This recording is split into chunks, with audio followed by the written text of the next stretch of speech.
görürəm səni, nə xoş təsadüf oldu. Gəzərdi gözlərim səni, deyərdim harda qaldı bu. Gözüm kor oldu gəlmədin, ömür xar oldu gəlmədin. Görüşmək istəməzdim heç mənim üçün ağır oldu bu. Nə yaxşı tapmışam səni o vaxt itirdiyim kimi. Həyatda qarşılaşmışıq yuxumda gördüyüm kimi. O son görüş yadımda mı dedim gecikmə bir də gəlmən. Ama bir də gəlmədim, gec oldu gördüyüm kimi.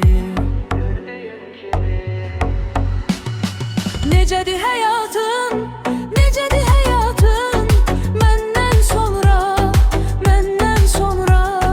Qaranlıq çökür, gecədir həyatım, səndən sonra, səndən sonra. Kimsə sevmədim, özümə gəlmədim, səndən sonra, səndən sonra. Sevmək istədim, sevə də gəlmədim, səndən sonra, səndən sonra.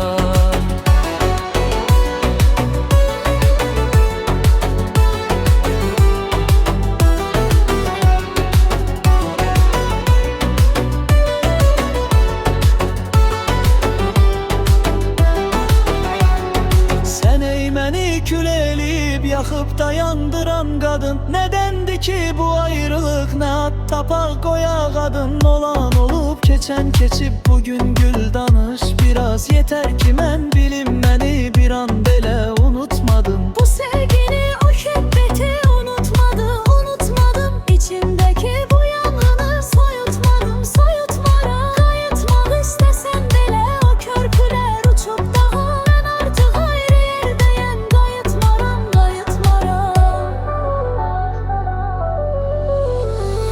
Necədir həyatın, necədir həyatın, məndən sonra, məndən sonra.